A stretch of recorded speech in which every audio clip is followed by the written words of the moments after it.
where we take you from real-world challenges to practical solutions. From mindset and manifestation to culture, community, and building better systems born. This isn't just talk. Let's get into it.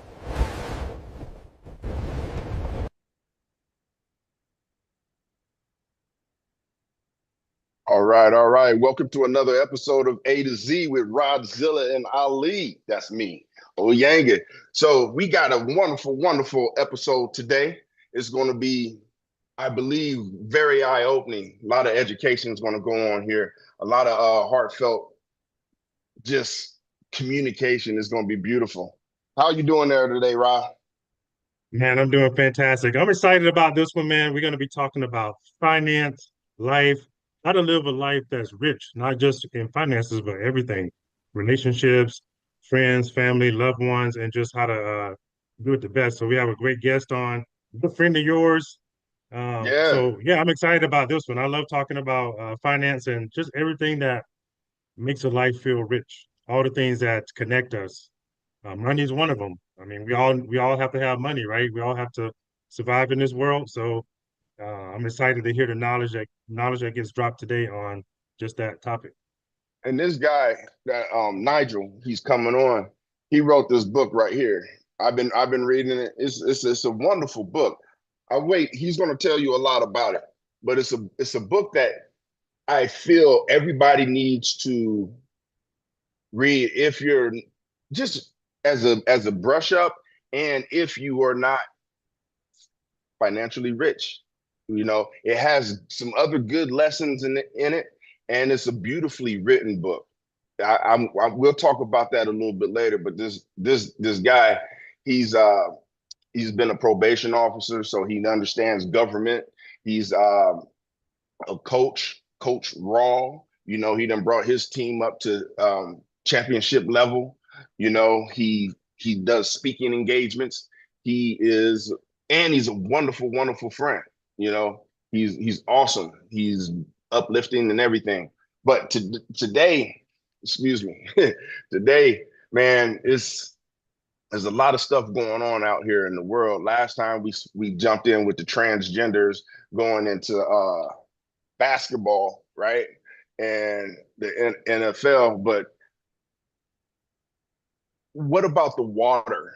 I don't know if you have seen this thing, and I'm not talking about using up the water and all this other thing, but they are doing a lot of pushes on water and how all the water's got microplastics. And I think it's like a scare tactic in a sense, because that's what we drink. We drink bottled water, and then the water coming from the faucet is supposedly not good. You've seen all these videos. So what's the actual fear do you think they're trying to push besides water? What's underneath that? Do you have any ideas, Rod? I didn't even expect you to go there on water today, but I think, but it's funny you bring up fear because even just this morning, man, I was thinking about fear in myself because this post came up about fear about money and how to use money. And Okay. it was like oftentimes we fear to even spend money on ourselves. At least I have experienced this. And the fear of having the self-confidence that you can earn it back or that it's going to come back to you. As in like money flows, it flows out, it flows back in. And sometimes that can be a hindrance, just having the fear which causes you to not step boldly, not take action, not invest in yourself. So I think any fear, whether it be water, whether it be money, it prohibits us from stepping fully into who we really are. And I think that's a lot of it, right? Like just keeping Yeah. someone paralyzed with fear, because fear causes inaction, and inaction allows whoever you believe is running things to kind of do what they do because they know you're in fear, so you'll be less likely to challenge or less likely to get involved or less likely to say something that's on your heart and mind or even take action. So I think fear in and of itself is a tool. So that's how I would answer that one, man.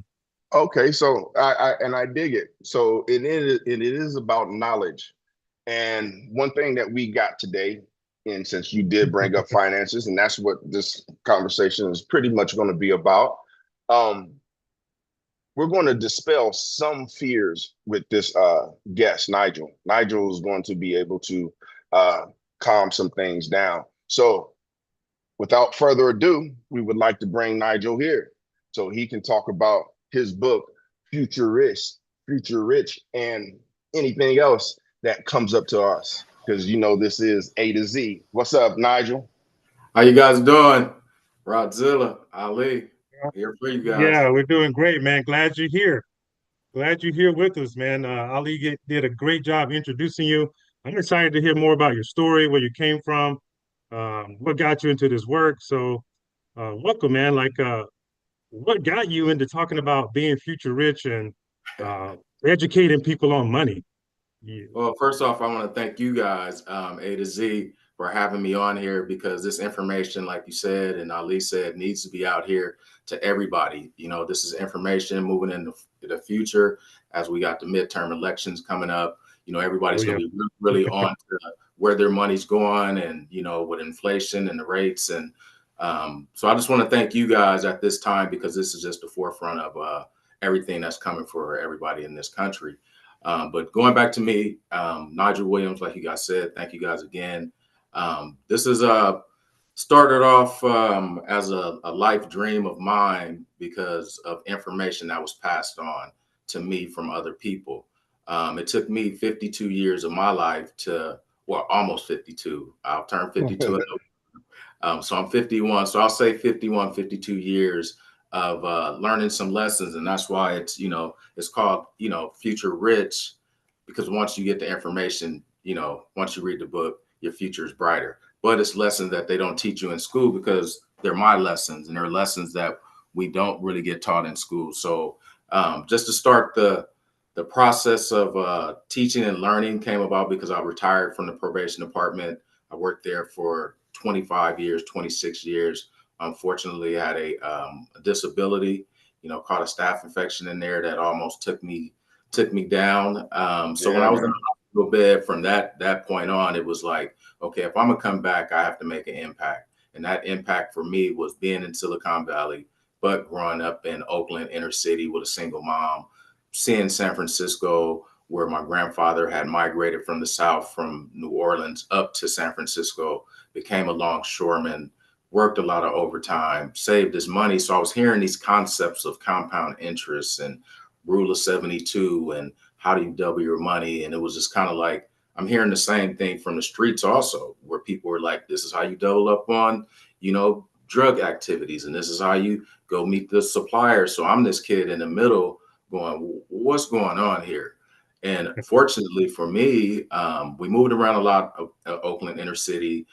My mom and dad ended up separating, but it was this one school I went to for only a semester, and they taught financial literacy. It was somebody that came out from Clorox, and 30 minutes once a week. And all of us just said, wait a minute, this is kind of like gambling a little bit. We understand gambling.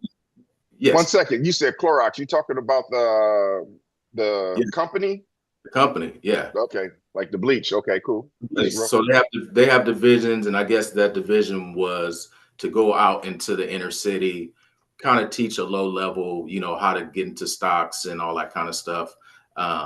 And it stuck with me because I remember he said it was legal gambling, you know. So for years, I just kind of like, as I progressed, and that's what the book kind of talks about. It talks about me picking up these nuggets and then eventually applying them. You know, me being in Oakland playing basketball and being around a lot of elite players that just, you know, that's the only way we thought. We thought sports was the only way to get to, you know, the house on the hills. But I saw different, you know, and I felt different. Like, no, I don't think we need to do this. But I went on my trek to junior college, went on my trek to San Jose State, which is probably about an hour away, but this is Silicon Valley down here, and I'm coming from an inner city.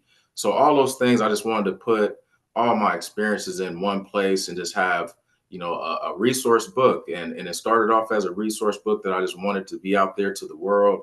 There's a teaching guide in the back of it. And I just wanted to leave it there. But then when I started writing it and I started meeting people like Ali, and I started to understand that, wait a minute, adults don't understand this information.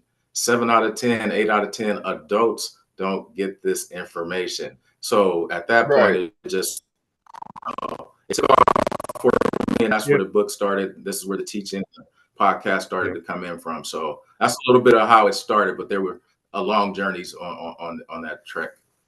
Okay, Okay. let me jump in here real quick because one thing I noticed when I was reading this book, this book right here it's really set up well. You know, we had a conversation about like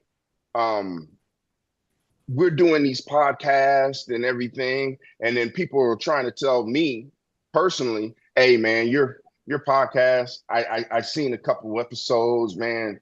Your podcast is like this person, you know." And I'm like, it's not really like that person, but if you think so, fine, cool. I hope you like him. I hope you like me, you know.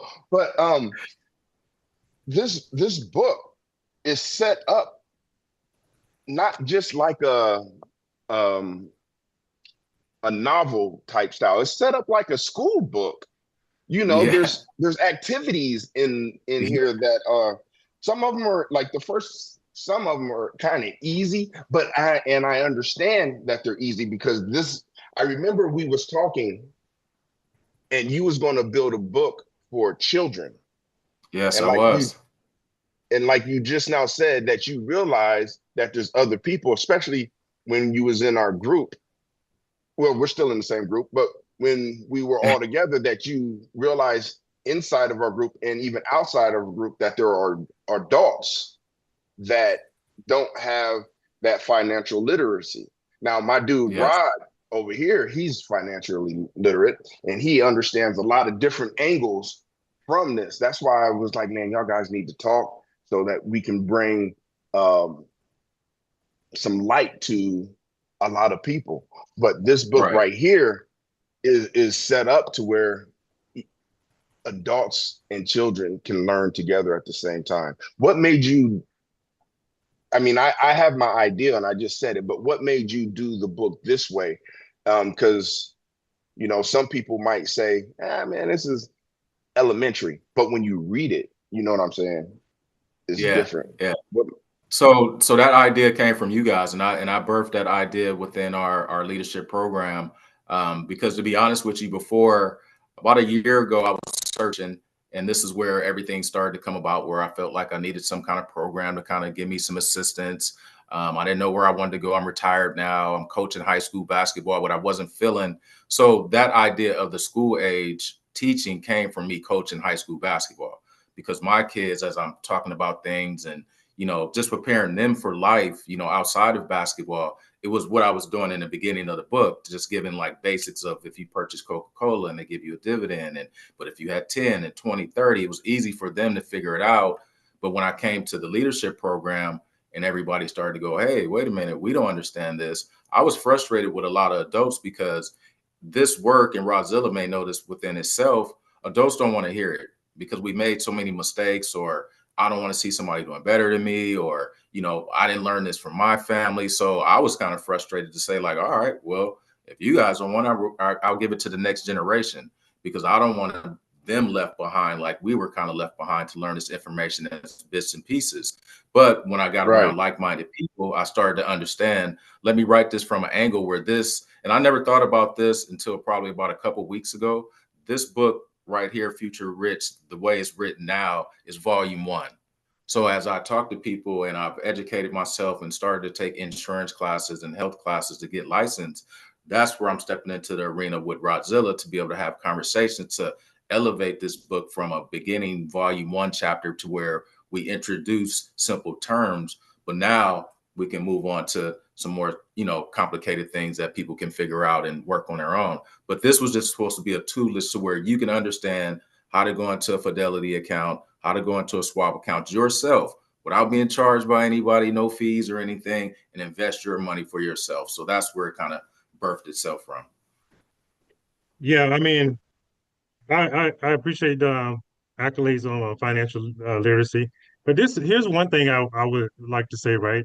It's one thing to be literate, and it's another thing to walk through the steps of how to create wealth. Right. Like, what would you say? Because I even though I know some things, like I personally have had a life insurance license before, so you get into Right. annuities and things like that. Also, mortgages. I had a mortgage broker's license. And Okay. also, I've just kind of read and went through stock trading and cryptocurrency and learning those Right. things. But Right. oftentimes, just walking through those steps to create wealth is a whole nother thing. So, what Yes. could you say about how you assist people in walking through those steps of creating wealth, not only for themselves, but even for their future generations? That's a great question. And I'm glad you asked me that because that's where I'm at in my research now and just Yeah. developing the behind the scenes idea. And the way I look at it, my tagline is if you didn't start yesterday, start today. And that goes for anybody. That goes for the runway of an 18-year-old, but that goes into somebody that's 50 years old. Now, what I would say to your question is that we didn't have too many people in our families that left somebody anything. So why are we being selfish amongst each other that are here that have the information? We've all read the book now. We all know. So to me, when you get to chapter 10, I kind of put in there, you're held accountable now for those behind you. So I think there'll be, those in our communities that still don't want to, apply it. But where we're going and what we've seen from this administration and past administrations, you have to start today. You have to leave something behind. If you're poor, dirt poor right now, living in a community to where you're, living paycheck to paycheck, I'm sorry to say it, but you just said it. If you have life insurance, if you have a $50, $100,000, $250,000 policy, those people, as soon as you die, they get that 250 and that changes their wealth just that quickly. But if we don't understand, it's like, wait, I got to die first so they can live. And that we have to change our mentality and be a little bit more, unselfish is what I would say to that answer. And also what you just now said, say you do have 150, 250, 500,000, $1 million, and you a policy, and then a person passes on and they give that to their wife, their children, whoever they're giving it to. If that person is not financially literate, they will lose that wealth. Yes. They will not Right. create anything for their family. It'll be gone in a few months, especially if they don't know that. Let me pay off all my bills right now. Let me go on Yes. these trips, vacations. Let me buy this car. Let me do. So that's what this book tells us. It shows us how to invest. It shows us how to, you know, little things. I'm not going to say little because for some people they're huge. Right. And there's some things in here that are for me for huge, and to walk us through, give us an education. You even have different places to go in this book, Yes. which I think is awesome. That's pretty Yeah. dope. It's not just like, here's the information, go find this trash for yourself. It's like, Right. here's the information, now here's the place where you can go to get this. So I think Yes. that's awesome on your part. And so I think the way I figured it out this Sunday here and we, talking, it's like we got to teach people how to fish is what I'm trying to do. And that's what this early entry to this book was. I didn't want to make it overly complicated. I wanted to walk through. And that's why, like I said, some people will pick it up and they'll enjoy the stories about my grandfather in the Mississippi and getting, money thrown at him. People like the racetrack incident when my father's picking up tickets and I'm like, I ain't doing that. And Oyanga knows me. Like I walk with pride, and that came from a 5-year-old kid at the racetrack that's not picking up tickets on the ground and seeing my father do it. So it's like those kind of stories are imprinted in me. But this is the way we move, and that's why I say, like, I'm just trying to teach people how to fish. We all saw Back to the Future Part 2 when Biff went to the younger Biff in high school and tried to give him the almanac and he threw it in the back seat. And, the old Biff like, hey, man, you got to do this. Like, if you do this now, we're going to be cool in the future. So and that's what I feel about this book. You put it in somebody's hands. Like you said, this is walking you step by step. And it's a teacher's guide at the end to have you do practicals. Like you said, small to big.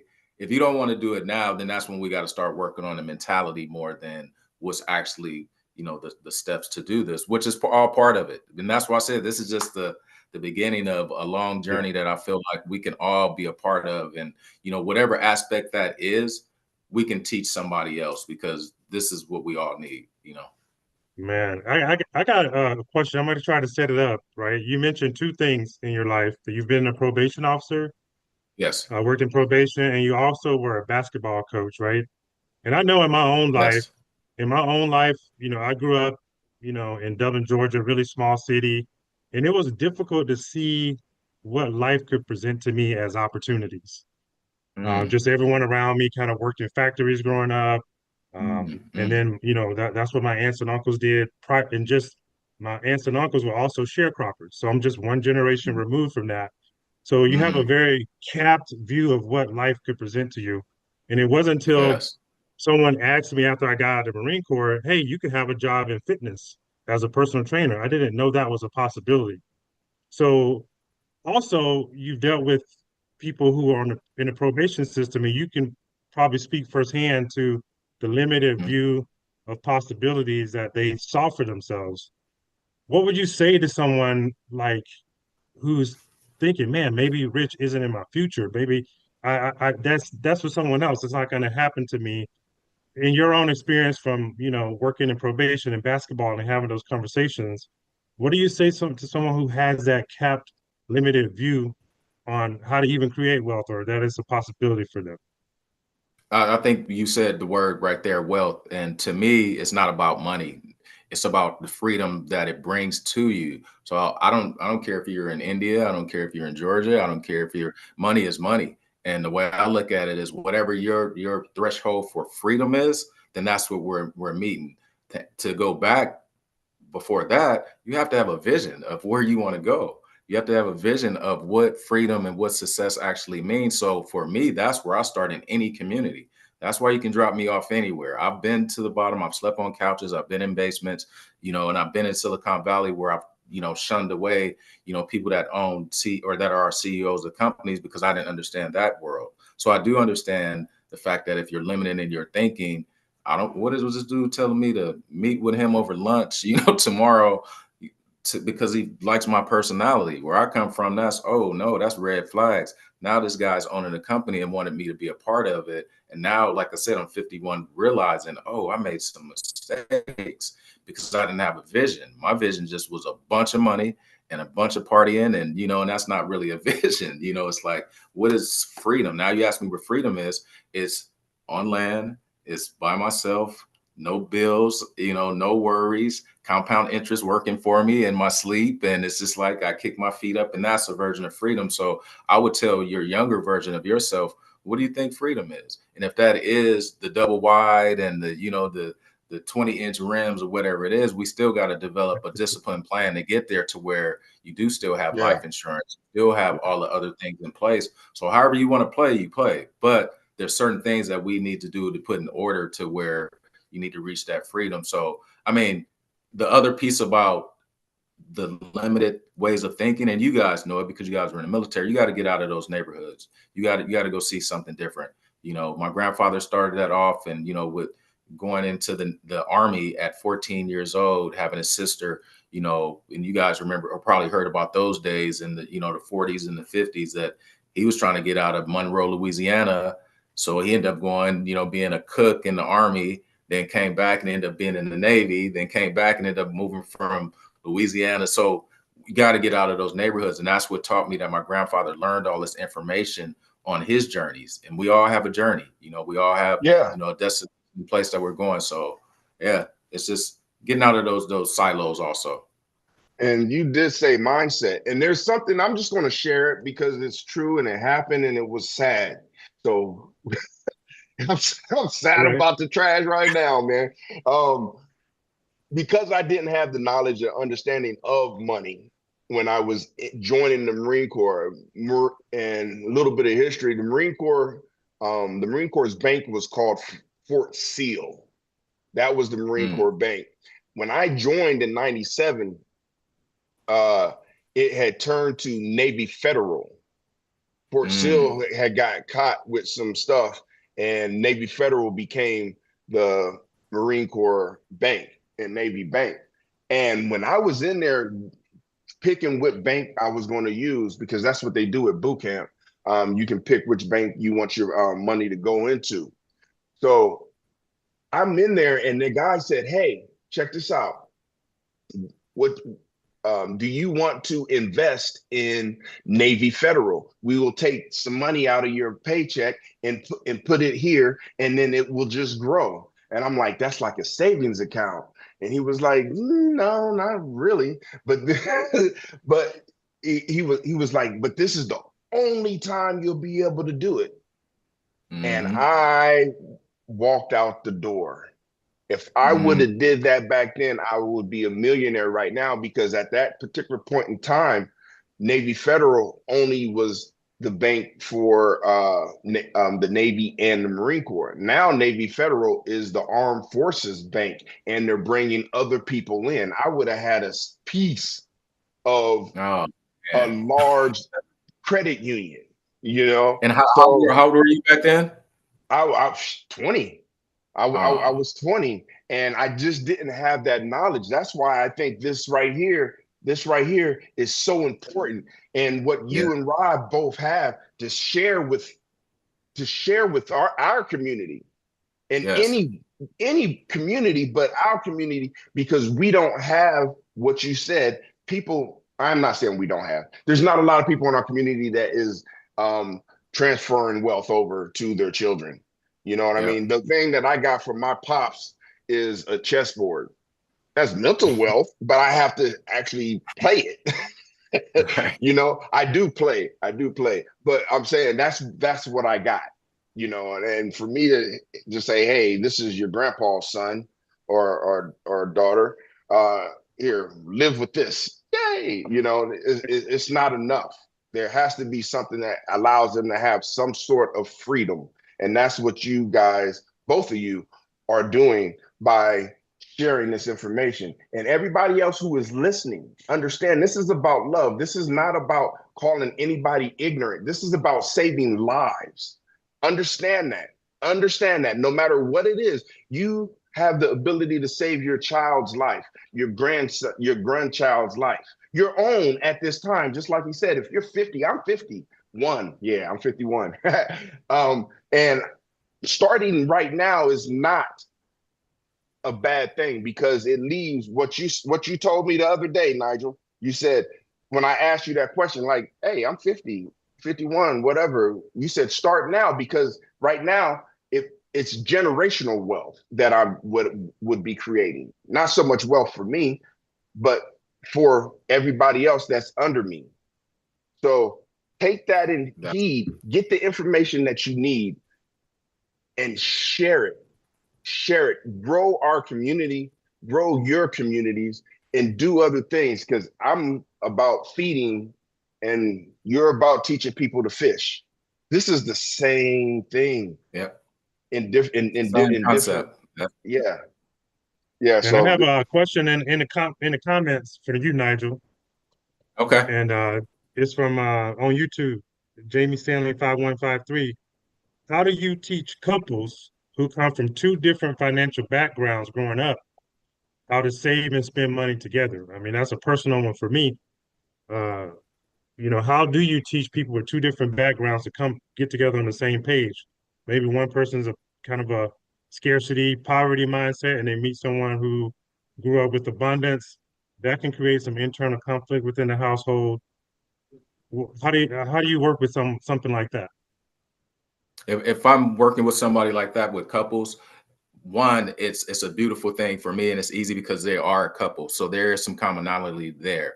And they always say opposites don't attract, and I don't even like when two people are of the same mindset, money wise, because then they kind of run the show. So it gives me like a give and take. If this person over here is not good with money, then I start bringing up examples of how Pete's Coffee that you go to every day, and if you funded it over here and invested it like your wife or husband, vice versa, is saying, let's just look at the sheer numbers and what that can do for you and your vision. Just because that person's not financially, savvy, they might want to what is it, like a comic book collection that costs a certain amount of money that they need that you can make over here if you're saving. So I try to find a commonality, but I know they're a couple and they're working for, the betterment. So I think Ali just said it. It's like, it's not that you're downing that person or that person's better than you, because they know, let's do this for one, we're doing this for, the future, our kids or the family behind us. We're saving for now because your vision is your vision. And hopefully that vision encompasses, purchasing a house together or land or vacation. So there's something, and everybody has a vision. Everybody has something within them. And that's where I try to meet them. And it's not about the money again. And I think that's where we get confused when we have these conversations where it's just like, yeah, it's about what you're doing with the money that's now weighing us down over here. And how can we relieve that till we get to like an even neutral playing field? And that's how I would approach it. Okay, now you Yeah, done it's like, mentioned. Oh, go ahead. You got it, man. Oh, well, because I'm getting off of this a little bit, but go ahead. You're finished Okay. connecting. Okay. Yeah, so like sometimes it's like I know in my own personal experience, you have an investment mindset, so long-term gratification versus short-term.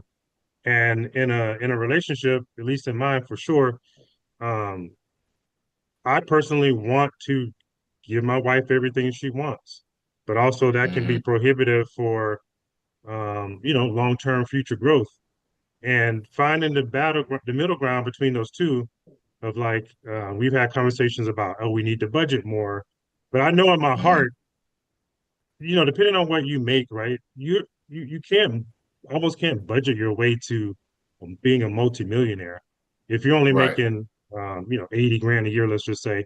You can't Hmm. really budget your way and pull this purse strings tight enough to get to a millionaire status, not Hmm. within the Hmm. next 10 years or 15 years. So how do you find the balance to like, hey, I really need to get forward and making some money and making some real moves to live the lifestyle I want versus, all right, let's try to save, or how do those two things jive together, if you get what I'm saying here? Okay.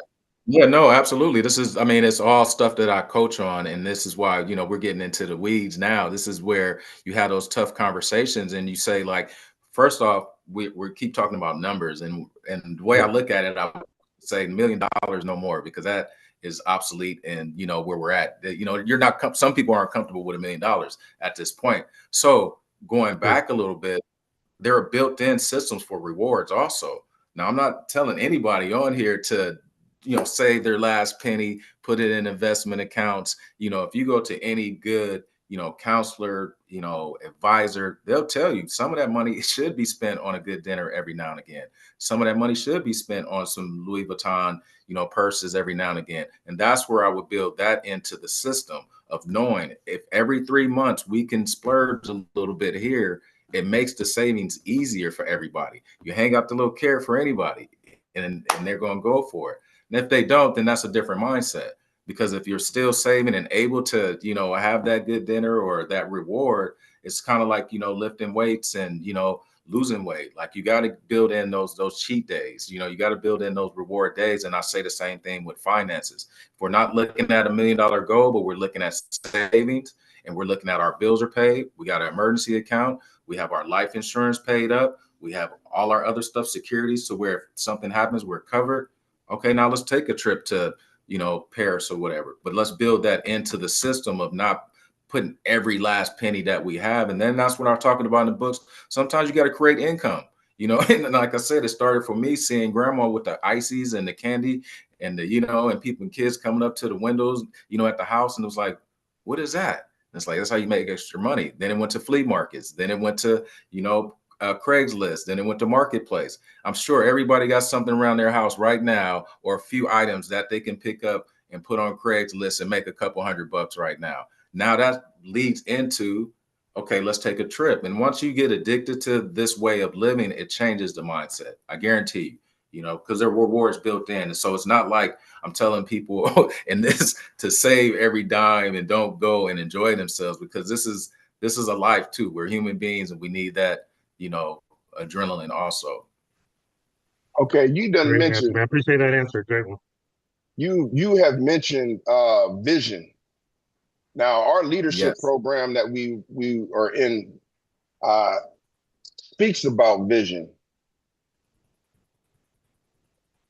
and the way you're saying it, how are you connecting vision to finances? Because like when we did that vision program, I mean project, right? Hmm. My vision is to create a community that's like the Garden of Eden, where people can live and help everybody, and the community feeds the community, and there's food that's grown on the side of the street, like fruit trees on the side of the street that everybody can eat anytime they want to. Community gardens right there, so everybody has to be physically active in the community. Also, farms, and then just a real sense of community where the men teach the children, the male children, how to be men, how to fish, how to fix things. Now that is my vision. How are you putting vision into finances in a way that's not, or other than I just need money to eat, or I need to be like you said, a millionaire, or not you said, Nigel, but like how does vision help support financial I, freedom or whatever? I, You I, understand what I I'm saying? Yeah, I definitely hear it. Like I told you guys before we came on, this is in me. It's not on me. I know I wear the shirt and I got all the stuff behind me, but this is in me. And when I hear that, it's more like this has been in me since the inception, because I was trying to figure out the path, right? So last year when I hit this road of like, okay, I'm retired, I reached the destination, so to speak. Everybody wants to retire. I own a home. My son's in college. But I'm at the time I retired, I was 47 years old, and it was like, wait a minute, all right, I thought I was kind of behind. So what happened was when I was searching and I went to the leadership program and I came up with this, it was like and I said it to a few people, I felt like I ran the race backwards. Yeah, I completed it, but I didn't use help. I didn't use resources. I just, I stayed in the weeds, and I played small a lot of times. But my vision was always to go back to Oakland, San Francisco, and do what I'm doing now. So this was inspiring me. I didn't know where it was going to go. I thought I can do this coaching basketball, being a mentor that way. So my vision got adjusted. And we talked about that within the training, that it was always to help people in one way or another. Financially, it was like when I got to Silicon Valley and saw that money was completely different than what I had ever imagined growing up in San Francisco and Oakland, that people can sell companies for $1 million. And I'm hanging out with this guy and I'm not even asking him questions. That's where it kind of changed to where we've been playing small as a Black and brown community and those other. So that vision changed. I can't sit up here on my perch without bringing some people with me. So by the time I met you guys in that program, I knew what my vision was, to help, to give back, but I didn't know it was going to go to this level, because I thought, okay, I would be helping a small portion of people that don't know about financial literacy. Unbeknownst to me, it's this big door in this big room where now I feel like it's only a few of us in here. So I want to push that door open and bring everybody in, and that's where it kind of comes to merging. And that's why I say it's not about the money. It's about, if my mom feels like she can do 4 or 5 of these steps to help her relieve her mind and her, elderly age, then I did my job. If somebody else says, yeah, Nigel, I want to make $1 million, there is a formula and there is a way, but you got to find those right, percentages. And that's why the rule of 72, if you get that and you go, wait a minute, I'm getting 8% on my money. What if I was getting 15%? Then I double my money in 6 years instead of, and so it's just a tool. I want people to have that tool to whatever that vision is, even if it is money. But financially, you're going to need to be secure, is the message that I would say, on all aspects of level. When you drive your car and you have insurance on it, somebody scrape it, you're fine, because you call an insurance company, they take care of it, you got a new car. You don't have insurance, and I've been there, we know what happens then. It's that sense of sleepless nights, and hopefully, gladly I didn't, hurt anybody, and how much am I going to have to pay this guy? Look at the anxiety. Now you can't sleep. Now you're going to work. Now you're treating your family a certain way. So it's about a tool, a mentality, but the vision was always just, financially, we all need to be able to, like you said, be able to eat on your own. My nonprofit is giving away food, and that started 10 years ago on weekends for kids, because kids are going home on weekends and they don't have Saturday and Sunday food because they're part of the free lunch and breakfast program. But nobody sees that on weekends, how do these families eat? So you're absolutely right. It started with food, but then at the same time, how do we get these kids, parents, and everybody else to understand they don't need government assistance? They need a plan. They need to be disciplined. They need to learn tools, so all that just morphed into this vision. That's why I said the vision just keeps growing, and you guys are now part of it. Man, I appreciate the work you're doing with your nonprofit, and I can tell that your heart is really into going back and really, giving something to the youth, which is important because I really believe, children are the future, right? They are the future. They're going to carry on our legacies, the stories that we leave with them. I can remember being one of those kids who were going to this thing they called Feed the Kids, where we go to the park and get these free sack lunches down in Georgia. I remember those Mm, days and the government cheese and all of that. So yep. definitely appreciate the work. The question I have for you, man, is like, I like to who is this book written for? Can it be for teenagers? Because I know you mentioned earlier you coach basketball players, and a lot of times they thought, well, this is our way out. And a lot of times youth can feel like basketball, sometimes the dope game, music or Hmm. rap is kind of the only way to get to this major success. And that's a topic that's really important to me. I have a son who's playing basketball on scholarship currently, and he's focused, really sharp in school, but also getting him to realize, hey, even your top basketball players, they're diversified. They have money in other things as well. If you love basketball and you see that as a career, great.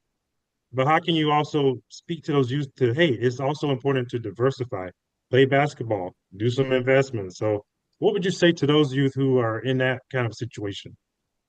Well, I mean, my background is basketball. High school basketball, played elite. We lost to Jason Kidd at the Coliseum in Oakland. I was a senior Yeah. year. Next year, I played the next 2 years, I played at Alameda Junior College. Warriors practice, Golden State Warriors practice before us. So this is my background. When I came to San Jose State, was to play basketball.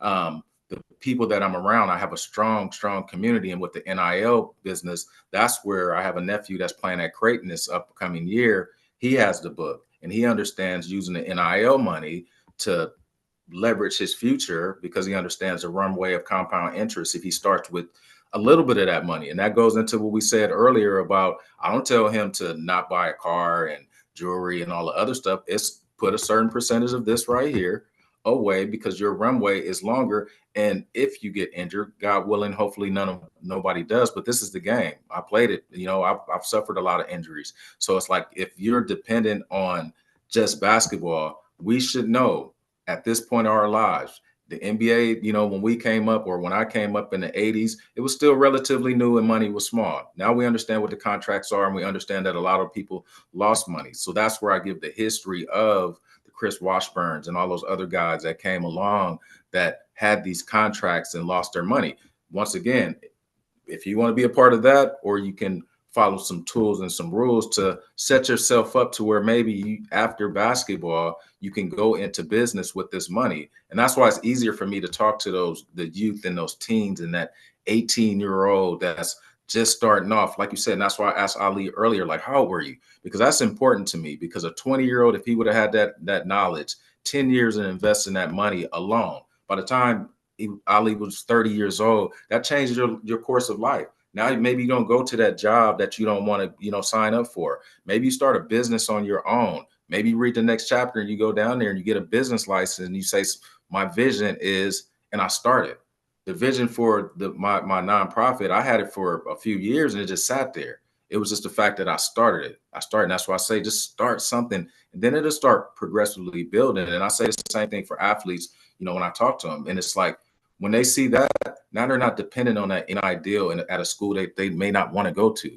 Now it's not dependent on, which I hate to say, oh, I want to go to the NBA. Now it's like, wait a minute, if I make $1.5 million over here at the school in college and I invest it, changes a lot of people's lives, So to that athlete, that's who I'm trying to reach. That's the age group that I intended. That's why it was written from that perspective of, if you get any kind of money in your early years and you invest, you're not going to be in the position that we are, guaranteed. And that goes across the board for any race, creed, color, or anybody. Money doesn't have color. And that's why I said it's not about the politics, it's about learning tools to see how they work, what they work. But we understand the tools based off of right now it's energy, and we need to be in gold and silver instead of other stuff. Follow the wave, So yeah. Awesome. Yeah. Wow, Cool, that man. was Yeah, that was thanks for pretty answering. that was a pretty intense thing, and it just put me back to where it made me think about Navy Federal, like, oh, Yeah, it is, man, and it's like I was mentioning to Ali earlier, man. We were this post came up on my Instagram this morning, and it was this dude kind of just talking about fear of money in a sense that oftentimes it can cause you not to take the steps that you need to take because of the fear. So even something like investing in yourself, taking a course, buying your book, um, putting money in gold. I know in my childhood, right? I can remember being 18 years old, I believe, maybe 17, 18. And this is when newspapers were popular. I roll up to my mom with the newspaper and say, "Hey, mom, I want to invest some money into, I believe it was Microsoft at the time. This was like 98." And the first thing she said to me was, "You're going to lose your money." And that kind of fear of like just putting money into the stock market because the fear of the unknown of how it really works. Yeah, it's a rigged game, right? We know this, but it's Right. also rigged where if you know how to play it, you won't lose money. So that kind of got instilled in me about the fear of taking those steps that are necessary to actually create wealth. And do you that kind of know permeates all how we move and how we should be moving. Go ahead, Absolutely. Ali. Hey, do you know one of the things that they use to back that fear, to support it, is not just the losing, but the solution. Be your own bank. If you was Yeah, given that insurance, 50,000 or like $80 a week or $80 a month, put that in your bank. Put $80 in a month, and then we really don't understand that that's not really what it's how it works, unless we understand what the bank does, because the bank yeah, actually invests the money. We're just like, we're ill Insurance companies informed. too. Yeah, that's what I'm Insurance insurance saying. companies too, no doubt. too. When you look at State Farms, I mean, like I said, we in the weeds now, so we might as well talk about it. Let's get in State it. Farm don't make money off policies. State Farm makes money off of the investment that I'm talking about. They invest money, they get the dividends of that large pool of money from all these Americans that put it in there, and they pay out on claims based off of the dividends that they make. This is the same thing. That's the business of insurance. And it's not like it's rigged or it's a bad thing. It's just they got enough pool of people that pay their premiums, that they invest the money with. And then if somebody gets into an accident, they pull from there and they make their money. And that's how insurance companies go about it. And it's the same thing that we can do if you have the knowledge and the tools. And it's just like an understanding how it works. That's where, like you said, they closed us out for years, but now the door is starting to open up, and it's definitely open up in Future Rich the book. So it's like I gave it to you, and the barriers. I was going to talk about that when I heard you guys talk about the barriers. I put that chapter in there because it was like, I know it's going to be something, because it was me. It was me. Let's be honest. Like, when Microsoft, I was in Silicon Valley in 1998 when you wanted to invest in it. I was here. I Yeah, was getting ready to graduate from college. You know what I mean? And it was like, though, that goes back to the conversation I just said about the guy that said, "Hey, you want to meet with me tomorrow? I'm starting Microsoft." And like, Micro, wait, a computer gonna do what? I ain't showing up to that meeting at whatever it is. And that's where we've all had those moments. And that's why I had to put in the book. And that's why I talk about how specifically Silicon Valley, and you're in Georgia hearing about it. I'm here. I can shake these people's hands and I didn't take advantage of it. But now that's what I'm saying. Like, I want the younger people, wherever they go to school or wherever they venture off to understand you're going to cross paths with somebody. So be able to have these conversations and be open to different kind of foods and different kind, and they want us to stay in our silos, but once we start branching out and understanding, we can show up to the Maltese, we can show up to, and you know what I mean, to these places, the French Riviera, just like them. But we got to be disciplined, and somebody has to start it. That's it. I got a question for both of you. Now, we're all black, right? We're so they say. black. So, but what do you talk? What do you say about to a younger person or even an adult that's like, man, it doesn't matter, man. The system is rigged. It's not made for black people. There's no way that we can get up and become a millionaire unless we're in entertainment. You know what I mean? What would you say to a person like that? Either one of you, I don't care. Somebody answer that. I Rod, would you can say go ahead. I first, mean, like, yeah. yeah, I'm sure you got some stuff. I'll jump in real quick. I would say first thing is like Nigel answered it earlier. Money doesn't have a color other than green. And if you got money, if you have the education and tools, you can get the money, you can get the wealth. That's really what it boils down to. And I always feel like these labels that put upon us through society, through media, whatever, tries to get us to attach to those really heavily. So then it can control and more predict the outcome of what that person will be like or how they view themselves and how they will move then. Because if we can get you to view yourself as only this, then it can limit the actions that you take. And we're limitless unless we don't realize we're limitless. So it's just that, like, you could do anything. We see it all the time. We have examples of Black people being successful. It just takes, opening our eyes and, hey, let's connect with them. What can I learn from them? What can I glean with them? Because success could be me. And I think a lot of that stuff is just to limit the view of what people think is possible in their own lives. Yeah, and I'll add to that. And I mean, I echo exactly the sentiment.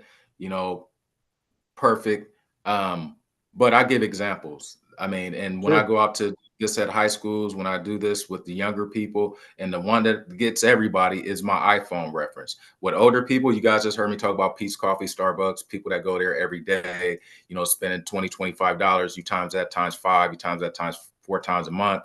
In a year, this is what you're spending. Adults get it quickly. With kids, it was a little bit harder, like you were saying. But what I did with them is the iPhone. Everybody changed their iPhone once a year, and that's $1,000. Kid sits there with his iPhone, all of them. I have them put it out. And what if I took that iPhone away for 5 years? How much money is that?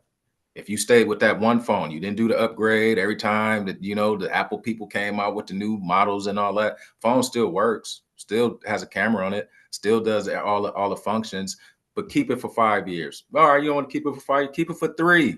That's $3,000 that you can start saving with.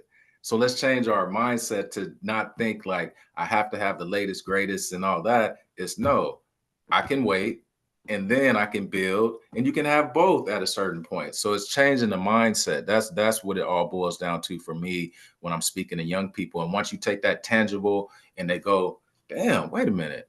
And then you run the numbers. They got the dividend account numbers that I pull out the chart and I go $3,000 invest, put no more money into that $3,000 in 3 years at this rate. This is what the money you'll save or get. And that kind of is the one that gets people when you see it on the line. I think a lot of old advisors used to just like write it on paper. And it's kind of hard for people to visualize where their money is. Now, if you sit back after this podcast and go, look, what is Nigel talking about, this dividend calculator? Let me put in $3,000 and you see what you have in 3 years, 5 years, 10 years, 20 years, 30 years. Now it starts to make sense of what we're talking about, and that's where I think they played with us and they gave us limited information because they know, like, there's smart people out there that will say, like, wait a minute, all I got to do is save for 5 years and I can have this and these kind of accounts. So that's what I would say, just using examples. Okay, Awesome. Yeah. okay. Thank you. That makes plenty of sense. That makes plenty of Um, sense. Yeah, man, that was a great answer. Glad you provided those tangible things that we can all kind of think about as we shift the mindset. And you work with a lot of people, in some tough situations. What do you think is like? Because I've heard you mention mindset several times. Yes. What is kind of the biggest hurdle or most common hurdle you see with getting someone to shift their mindset around money, around their ability to see this happening in their life? What's kind of those common things that you keep coaching around or problem solving for to get people to have that shift so that they can start making some strides and making some success? I mean, and I'll say mindset, and to answer that is that everybody thinks they're on an island by themselves, and everybody Mm, think that they up a creek without a paddle by themselves, not realizing that, we just got our eyes closed and everybody's right next to each other. On the other side is people streaming down, but it's only three of them. And so the thing that I stopped them to realize is that everybody, I mean, majority of people in this world have credit card debt. Majority of these people have debt. Majority of these people have a mindset to where they don't know how to save. And it just goes back to how do we shift that and go backwards? And that's why I said giving examples of, how we're talking now about at 20 years old, what if? At 18 years old, what if? That's where you have to start from. You have to start with something, once again, tangible, to say, like, this is where we kind of missed out on as a people because we weren't educated. That's why in chapter 10, I think it is, like, now you're educated. What are you going to do with the information? Now, if you don't want to do it, that's not a mindset now. That's selfishness. And if you're selfish when it comes to mm, this, you're selfish with your family, you're selfish in how you show up at work, you're selfish, and I don't want to be around people like that. Nothing against, like I said, but we're all humans here. And this is to be taught to the people that want to be taught and not be selfish. So if you're telling me that you don't want to save for your future generations or your kids behind you, why would I want to have a drink with that person? Why would I want to go on vacation with that person? So when we talk about shifting mindsets and you giving examples and you telling them what this can do, like the Rockefellers and the other companies, this is how they started their stuff, and you could be that person, and you don't want to be that person, then I probably don't want to be around them anyway, honestly. Hey, no, that, yeah, that man, was a that beautiful thing right there. yeah, that's a good answer, man. And it sounds like it's also getting at this why, like why go through the quote unquote, sometimes, you know how they say sometimes, change can be a little bit painful at first, or it can Yeah. be a challenge. Like, why go through this hard time right up front? Like, giving up the new iPhone. I feel like I need this, man. Everyone's got one. I feel like Right. I need this right now. And you're telling me to go without it. That's going to hurt a little bit right now. And it's kind of getting to that, putting that immediate gratification to the side and really looking at something long term. Is that kind of what you're getting at? Like That's with this why, that's like it. having a strong why? That's it right there. That's it. And that's why, like, I try to start with vision, because if you start with the vision of what they really want and you get them going, then when you hit them with the other stuff, it's kind of like, oh, okay, I see what you're saying. I see how you get. But if you start with over here, then nobody wants to go back. Like, so that's why you got to start. They used to say, in probation and other places, you give three good kudos and one bad thing to one bad thing, or it might be vice versa, but it's like you can't do that anymore. Like, you don't need to give anybody any to the negative. Start with the positive stuff and you try to go until you're faced with reality. You know what I mean? And that's why it's just kind of like, if you face with reality, it's like, how do you get to that vision when you have this mindset? You got to shift it. And if you don't want to, then it's kind of right there written all over, and nobody can, take that away because it's what you're showing. Hey, you did give out a real beautiful gem. I don't know if anybody caught it, but you said that if this is showing up right here, where else in your life is it showing up? Is it showing up over Mm, here? Is it showing up here? And it's about like the mindset. What else in a person's mindset, if especially if you deem it as some, or a person finds it as lacking, or yeah, something that's not for them, where else are they pushing this in their life, their relationships, yep. finances, self protection, hygiene, even. And Yep. when you find something that you're lacking in, even if it's just attention to detail, where else is that at? If you're Yes. always late to work, where else are you late to? You're not just late to work, you're late to something else. If you just don't give a crap about something, where else are you not giving a crap about something that is important? So you gave a key for people to search their own mindsets and their own way of life to be able to correct and learn themselves. So thank you for doing that. I hope y'all seen it. I hope y'all seen it. Thank you for catching that, because that, like I said, I was a point guard by nature in basketball, and I like to throw little assists, and whoever catch them, they catch them, and they lay them up in. And, it's 2 points for both of us right there, Ali. So I appreciate No doubt. No it. doubt, man. Man, this has Well, been great, man. So Nigel, if someone was listening, right, and they were feeling like they were behind, and they hear this conversation, future rich, maybe it could be me, maybe not. I'm on the fence with this. What would you tell them the first thing to do tomorrow morning, or even later today? Like, what would you say to this person who's feeling like, maybe I could be future rich, maybe this Nigel guy's on to something? What would you say to him? First off, everybody's future rich because you got the knowledge. And if somebody listened to this, they already picked up some game. And that's what I call it. They picked up a little bit. So you're already future rich. Yeah. It because you have to start. The tagline, once again, is if you didn't start yesterday, start today. Now let's go to the actual, action points that they can do. And I think that's what the question more was geared towards. And an action plan for somebody that hasn't started is to look at your finances. First thing that I would say is just look at your credit. Like, be honest with yourself. You started the plan, so let's look at where we need to work on some areas. So I would say pull a credit report is where you start at. That's the first thing.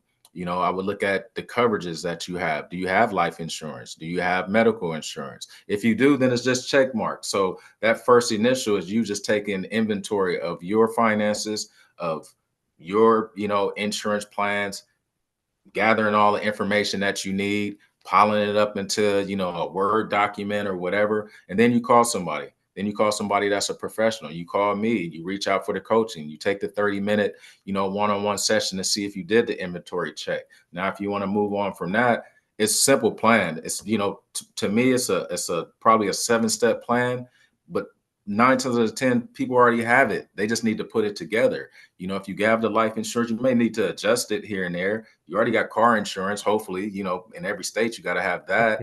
So it's like, okay, now let's start looking at your finances and where you're lacking at. And that's where the Peach Coffee come in for the adults. And that's where the iPhone comes in for kids. If I'm talking to an adult, there's something that you're doing that I can reach and see. So if you sit down in that 30 minutes and you say, well, every morning I need to have, that's where you don't need to have. That's where we need to go back and once again change the mindset of, do you really need to go to Starbucks every day on your routine, or can you go to the supermarket once a week and buy the jug and take it in a container, and that saves you that money that now you can invest? Can you change your deductions at work? So the beginning plan, like I said, is just taking inventory of what you have and being honest with yourself and not having a mindset of that I'm doing this by myself. It's like I said, it's 8 out of 10 people, 7 out of 10 people in this country that don't know this information. So you're not out there by yourself. So you got to start today. and that was beautiful. And Nigel, I would like to thank you for coming on this show and spreading this knowledge and giving people an opportunity to be able to, like you said, if you didn't start yesterday, start today. That's a beautiful tagline. And it's important for us to do that. So thank you for coming out here. Thank you for being the person you are. Thank you for writing this book and giving people an opportunity to learn and share with their children. And it's wonderful that it's in the book and not just verbal, because that can be passed on and that can be spread to everyone. So make sure you go to Amazon, get this book. Oh, excuse me. Yeah, get this book right here. Make sure you go to Amazon, get it. Now, I believe it's Audible as well, correct? No, it's on Kindle. I got it on Kindle right now. Not Audible yet. I'm gonna wait Okay. probably a couple more months, but it will be. It will be. But right now, just Kindle and just on Amazon. You can get it on futurerichnow.com too. Like I said, I got Instagram, I got Facebook, I got TikTok with all kind of gems on there, all kind of videos, 15-minute, 10-minute, 5 minutes on different investments that I do, your health, wealth, fitness, everything. This Future Rich is just not about money. It's about everything I just said. It's about taking care of your mind, body, soul, spirit, grounding, meditating, all that kind of stuff. It's a movement, not just about the money side of it also. So I wanted to be clear on that. And thank you guys. Yeah, man. I appreciate you saying that because, fitness is near and dear to my heart. And that's something I think is part of the whole picture as well. Health, wealth, fitness, spirituality, how we relate to people. All those things are important. And we thank you for being here, being an awesome guest. You guys heard where to go find Nigel, where to pick up his book, Future Rich Now. So go check it out. And we hope you'll come back again and talk with us as things progress. Maybe we can get a little bit more into the nonprofit, get a little bit deeper. I know you got another book planned. So hope we'd love to have you come back at another time and dive deep.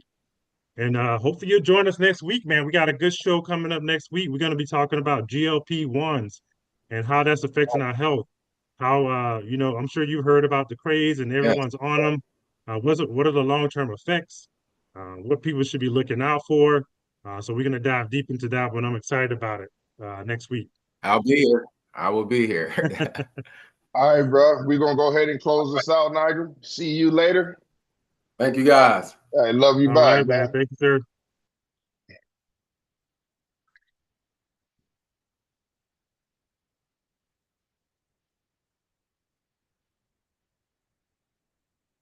Oh, we're done? As long as you ran the end credits. Oh, okay.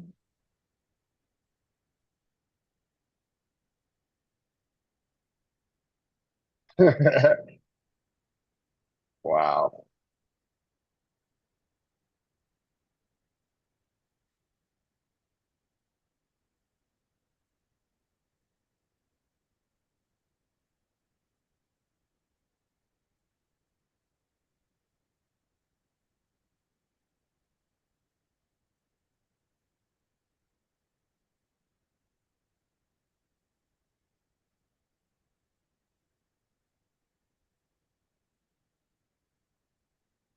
All right, all right.